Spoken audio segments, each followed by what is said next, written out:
Hello, I'm David DeCosmo. Welcome to ECTV Live. I'm joined as usual by my co-host Rusty Fender. Rusty, welcome. Glad you had a good vacation at the New Jersey seashore. Great week, great The weather was good here too. A lot of activities there. A national night out, fantastic down in Wildwood Crest. And speaking of big activities, we have another one coming up in our area, and we have a regular guest back with us today to tell us about the Pittston Tomato Festival. Mike Lombardo is here. Mike, welcome back again. Thank you. Good afternoon. I know when people who have heard about the Pittston Tomato Festival but have not yet come there, they might drive into Pittston. They might expect to find all kinds of big fields with tomatoes growing, but Pittston doesn't have much in the way of big agricultural fields. No, we don't, and that's why the festival is aptly billed the Quality Tomato Festival capital. The whole idea came out of backyard gardens and the idea that because of the Northeast and the soil being a little bit different, probably dating back to some effect of mining, we looked at the tomato and looked at that issue. So it's the quality tomato, and that's what we've always pushed.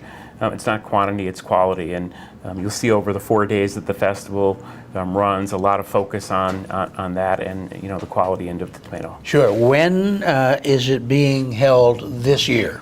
So it starts as always on Thursday at about 5 o'clock, which is the 17th of August.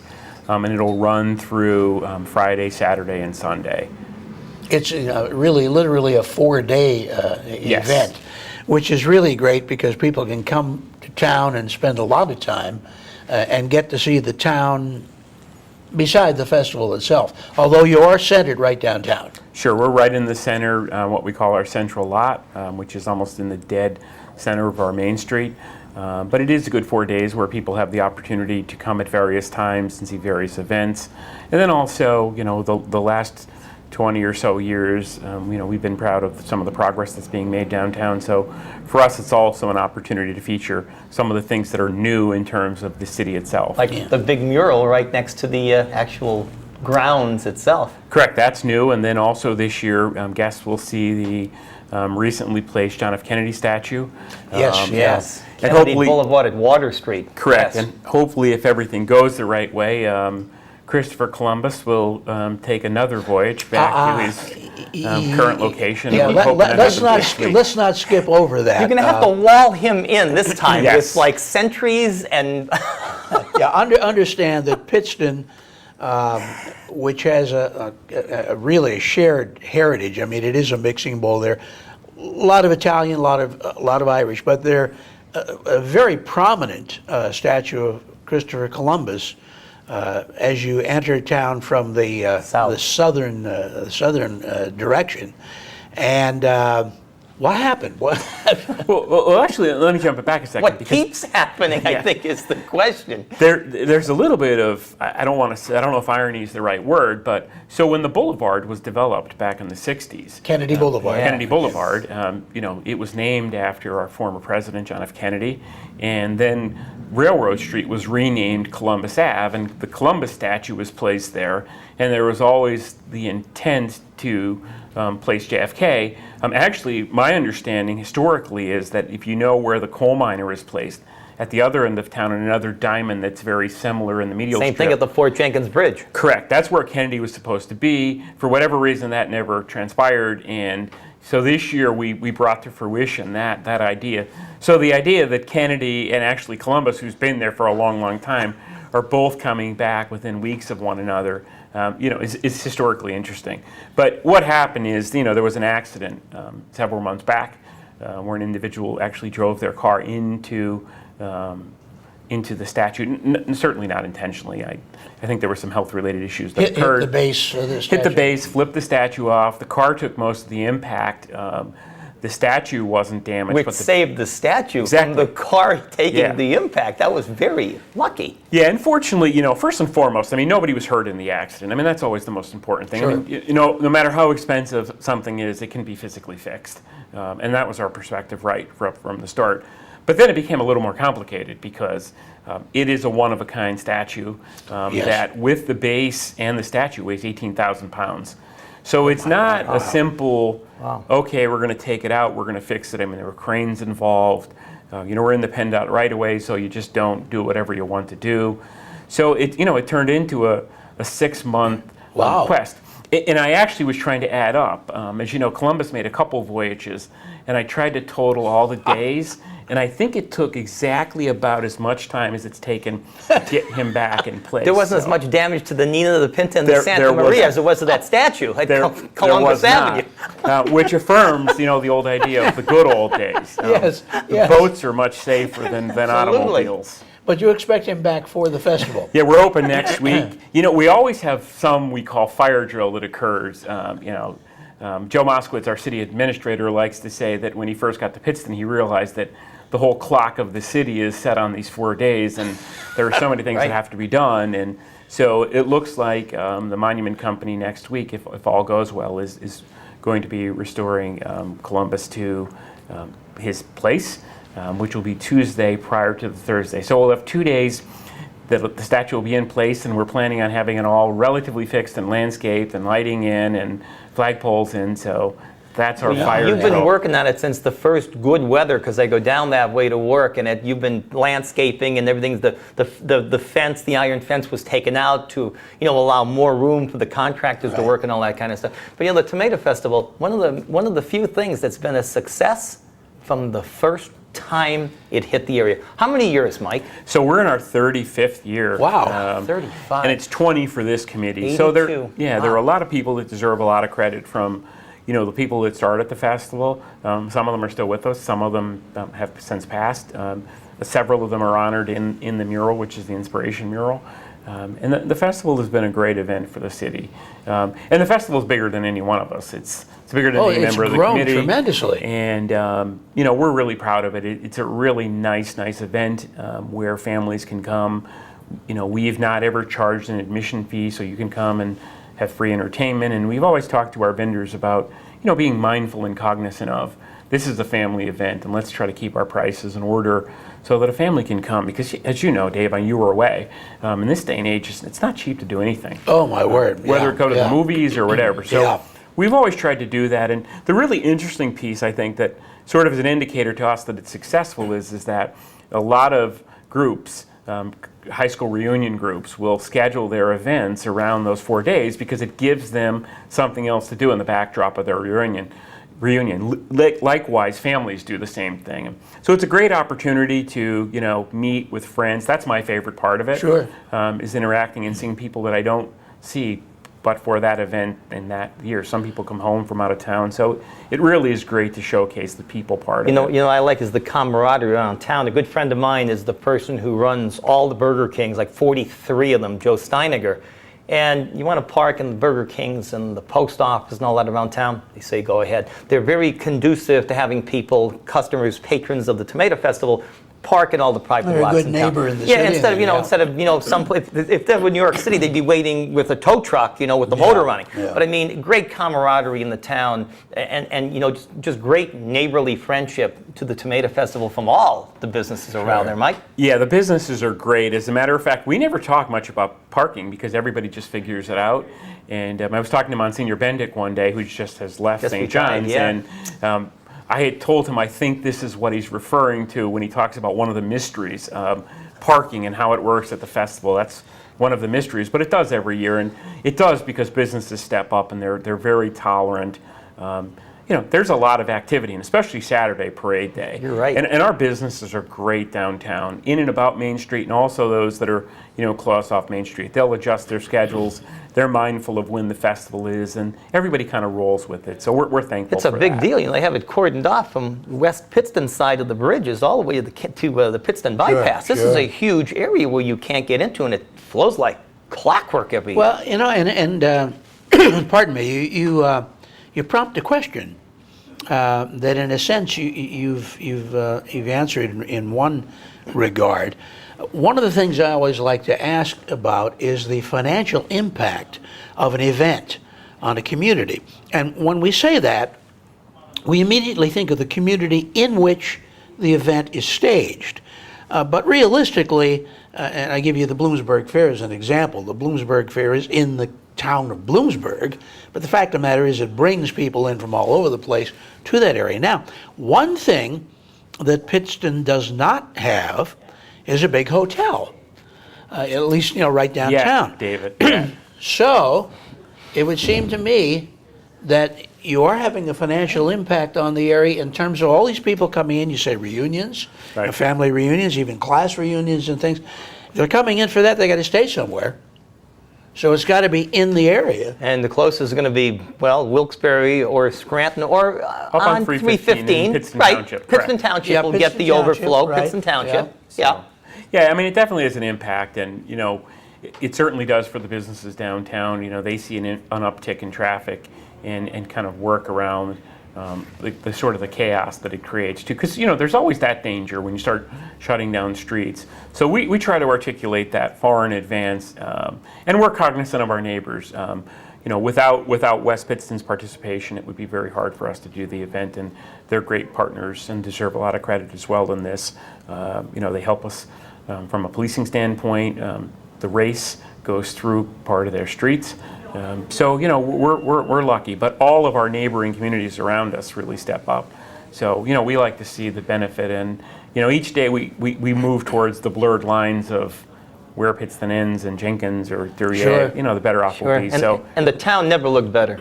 And now, I don't know if you've been up that way, David, but they're in the final throes, and they're doing just a great job from Columbus Avenue, well, basically from where Pizza Hut used to be, with the renovation of that block down almost to Turkey Hill. And new sidewalks. New and- sidewalk, yeah. but the most important thing was the drainage. It always had a problem in that area. And boy, that block is looking fantastic with the brick pavers for the from the curve in and the new period lighting there, almost done. Looks fantastic. Yeah, well, thank you, Rusty, and I appreciate you recognizing that. And we have 3 more phases this season that will occur. We've been able to develop a really great partnership with PennDOT without their participation and coordination in this. Those projects are hard, especially when you start talking about driveways and you start talking about utilities and infrastructure. But one of the things we're really proud in the most recent phase is that for about 30 years we've had a perpetual flooding problem right in that area of this current project, and we've been able to fix that now. So this streetscape will push down to the forks of the road, and I'm happy to announce that we're already in plans and we've already been in design with our engineer. We're jumping then to the northmost section of town and starting to work streetscape back for what we call the junction section of town. Wow, that's great. And it makes downtown walkable, and Sure it does. we're seeing more people walking and more people running downtown now, and it's because of the streetscape. I think it gives you a sense of flow and cohesiveness. It's kind of a visual marker as it pulls you through. And as we continue to add new sidewalks and lights, it expands really what our downtown is. And I would Yes, like to yeah. see it be all of Main Street. And actually, I've had really good conversations with Mayor Moss and Duryea, and I'd like to see it push up into Duryea, and our Main Street then gets even bigger. Because when you travel out of the area, you start to see that, especially in other states where the lines are less obvious. So I want our Main Street to be as big as it can be, and if that involves Jenkins and it involves Duryea, then that's So a great Well, thing. you're at the outer reaches now, and that was always an eyesore coming in from the south from the fork in the road. You needed Columbus, speak of the devil, to get across that area, which after every heavy rain flooded from the smaller, old, outdated sanitary and storm sewer pipes, which were in those days combined. Yeah. So now it's done the right way now. And it's really hard because, those projects, it's always nice when you do, a library and you do an addition to a library or you build a new park. There's something to see. A lot of this work that you're referring to, the storm and the sanitation, Right. it's not You don't really, see it. it's not a sexy project No. that people get to see, but it certainly is a critical one. And as we try to grow our Main Street, our capacity is driven by the capacity of our systems. So we can't expect to expand Main Street without the right utilities there. So, Sure. a big focus has been there, and our sewer system is over 100 years old. So it's going to need some upgrades, and we're about 45 or 50% through that project. And again, like I said, we've had good partnership. And Multiscape does a good job. They do I a know those fantastic guys. job. Multiscape does a good job from right there in town. Yeah, and they've been a really good partner with us because, no matter how hard you look and you do pre-work on a project, there's always a bump in the road bet. that you come up with. Yeah. As a matter of fact, just the drainage system you're talking about, there was a huge utility communication cable bank that wasn't marked anywhere on the drawings that required an alteration of the drainage to connect from the east side to the west side of Main Street all and the get time. that water out of there. Always a bump. But Multiscape and their subcontractors dealt with it. They were professional. They were reasonable about the change, and they did a great job. And I've actually driven by the last couple weeks. We've gotten a lot of heavy storms, and there was no water Yeah, I laying on know. the street. Yeah, and me that's too. awesome. Yeah, I agree. I go down Yeah. that way. Yeah. I mean, the bottom of Underwood Lane, you could reasonably have a half a foot to a foot, over a foot of water backing up over the sidewalk into Underwood Lane. So, Right. we've got some plans. We cleared some blighted structures up on the top of Underwood Lane, but our hesitation has been, we had this water problem on the bottom, and now that that's cleared, we've got a little project that we're going to probably announce in the next 6 or so months up on Underwood Lane, which will expand some residential. Stay tuned downtown. for that, everybody. Well, obviously, they're going to be coming into town, a community that is continuing to improve, grow, certainly get a lot brighter and more exciting. But they're coming into the festival itself, so let's talk about that. Now, 4 days. Let's take day one. What do we see on day one? So day one is the latest of the starts. We start at about 5 o'clock and we do an official opening ceremony and the stands open up, and then we kick right into an entertainment schedule that goes through till about 10:30, 11 o'clock at night. All the normal food vendors are back, great entertainment on the stage, and it's really a warm-up for the next 3 or 4 days. So you can come into town that Friday evening and enjoy some music. Thursday evening. Thursday evening. Enjoy some music, and again, no charge for that. No, we never charge for the bands. We believe that's a great attraction. All of us on the committee love music, so we always look forward to that part. We've partnered with Rock Street Music, who has helped us through the years, not only with the sound logistics, but also coordinating, who some of the new acts are on the scene. And so we always try to do that. As a matter of fact, we have this year the Journey and John Cougar cover band playing, and some of the usuals, Flaxie Morgan. That's good for the demo that you want there. Yes. You don't want hip hop and rap. Not that there's anything wrong with that, but you don't want a hip hop and rap band at an older demo area. So I think you're right, but one of the things we'll do next year, and we've talked about this I think on the show, is it's our plan to actually add a third level of the festival. And the only reason we didn't do that this year is because we actually weren't sure where we would be in another project, which is an amphitheater and a new park that we're building around the library. About that. So you'll be able to see outdoor movies, and I think as part of the festival next year, our hope is to be able to do one night where we actually have an outdoor movie playing as well. So it'll give us something else. And then that upper level will become a venue that I think is more commensurate with what some of the younger people want in our community. And I would hope that we can maybe borrow Wilkes-Barre's band shell and do another stage up there. That would be and that'll be a great. warm-up, because it's our plan in the next year or two to add another event to the city catalog of events, and that would be a jazz festival. Oh, So this town is we're just working on is that. unbelievable. I mean, it went from a laughable, burned out shell when I was a kid, where every other building south of American Auto on Main was burned out to it's incredible. It's like a step back. It's like perfect. you can go there just for the artwork, just for the the murals building, alone, exactly. let alone all It's the incredible. activities. Now, how late will they go Thursday night? So Thursday night we'll go to about 10:30. Okay.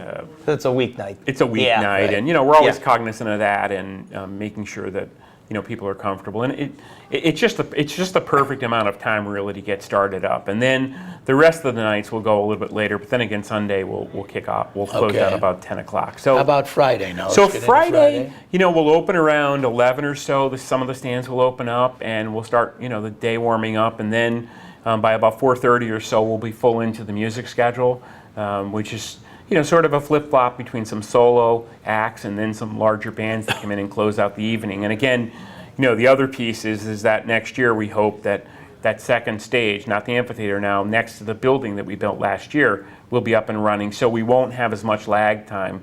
We can move between both stages. Fairly So a quickly, solo yes. act can stay up on the upper stage. The opening ceremony can be up on the upper stage.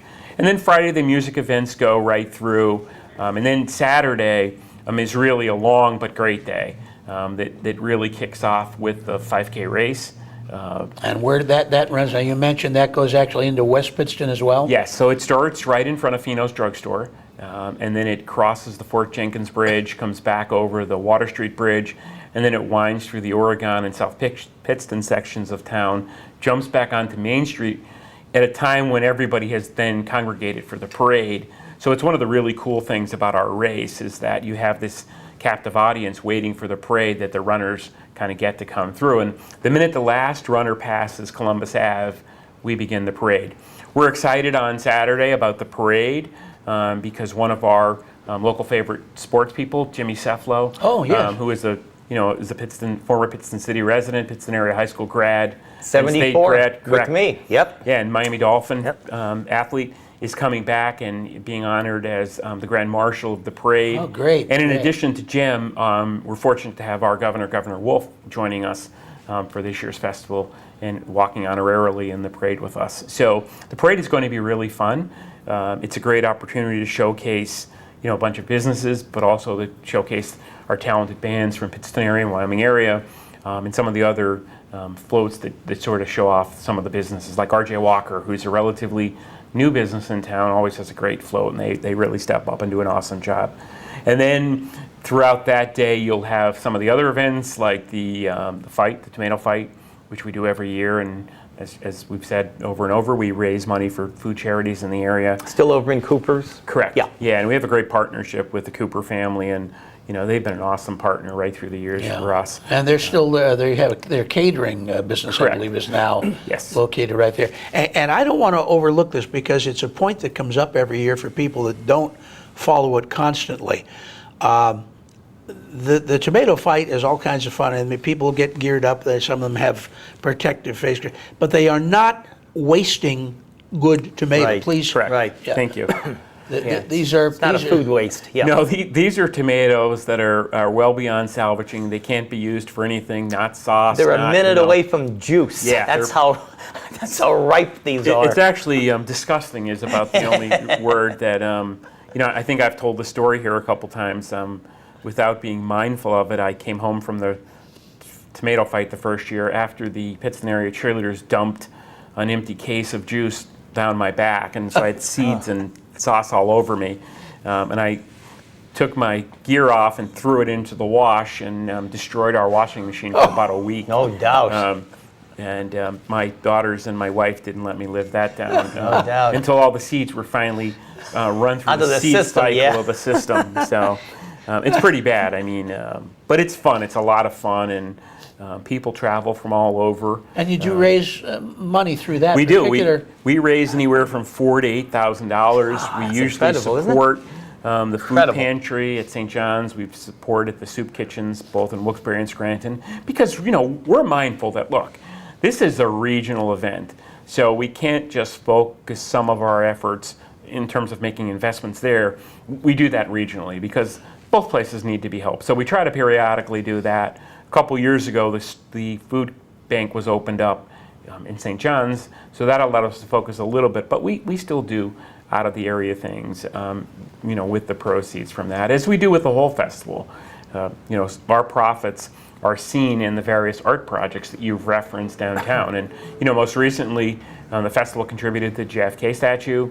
The festival has contributed to, there's also a new Greetings Pittston City mural that's up on the Yes. side of one of the businesses that was done in partnership with the school.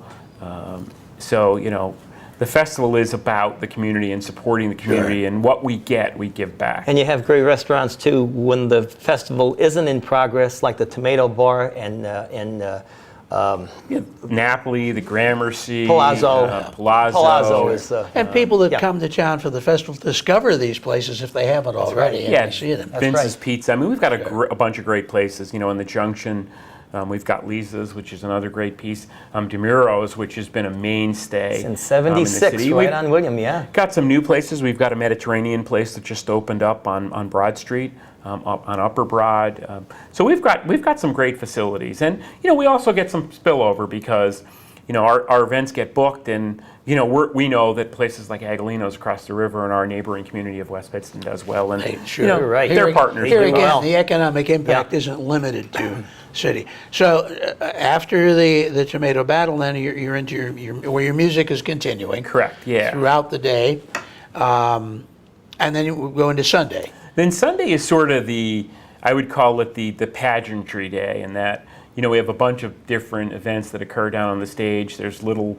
Mr. and Miss Tomato. There's the Tomato Queen pageant. And then throughout that day, there's also judging of tomato.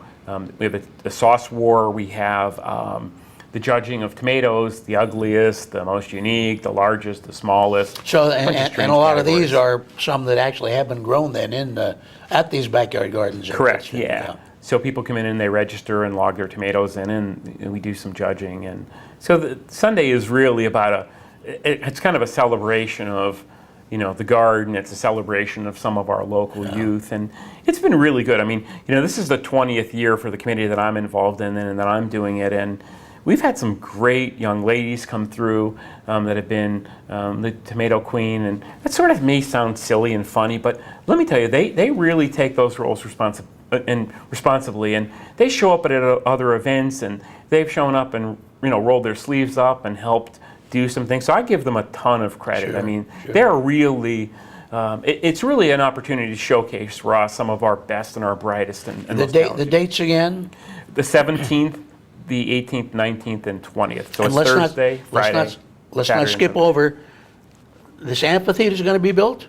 Yes, that will be built. We're in the process right now of finishing bid documents on that. That'd be near the library. That will be near the library. We're also doing a major upgrade to one of our neighborhood parks, because the other piece is that a lot of people see Main Street, and I always talk about Main Street as sort of the welcome mat, but now we've pushed out into our neighborhoods, and we're actually applying some of the same theories and models that we've used downtown to revitalize our neighborhoods. That's a historic area too. A lot of land behind on Broad Street behind the Yes. library, because that was the old Laura line, went to the Stove Works and the Erie line. That was a big switch yard for the railroads years ago. It's a very historic area. Yeah, it has, and we've always been mindful of that, and I've always had this concept in my head of this central park that we'd create, and so each piece becomes, a snap-on attachment to that. We did the library, so it's not by chance that we moved the festival. As you know, it used to be on the boulevard. And Right, we moved yeah, it up, right. with an idea that we'd start to do that. We've done, the historic rehab of the fire station there. You're going to see some additional work in the next year. Hopefully, we're going to expand our emergency services and do another addition to the fire station, which will allow us to move the ambulance. And when we make the move of the ambulance, one of the things that we're hoping to do is build a 200 to 300 seat movie theater called the New American, which will be a celebration of That's the old great, American. the old American theater. And That's put it great. on Main Street. So, there's a lot happening. This is just very exciting with the Really Tomato is. Festival, and you can see all the things that fit in with this directly and indirectly. But certainly, the biggest thing about the festival is the fun, the fact that you can go there and enjoy music for free. There'll be vendors if you don't want to bring your own sandwiches, plenty of food available. Enjoy it. Have a great time. And you good get- luck, Mike. Yeah, Yeah, good. Mike thank you. And Lombardo. Dave and Rusty, thank you very much. I mean, every year you have us up here, and without the support of our media outlets and you guys, we wouldn't really have the success that we have, and we know that. So from the committee, me representing the committee, I want to thank both Thanks, of you for Mike. giving me Yeah, the We hope 35 is a big one. Yes, I think it'll be great. Absolutely. Yes. Thank you. Glad to have you. Mike Lombardo from Pittston, Rusty Fender. Next week, I'm David. Dave DeCosmo for Thanks, Mark. ECTV Live. Till we see you again next week, here's hoping all your news is good.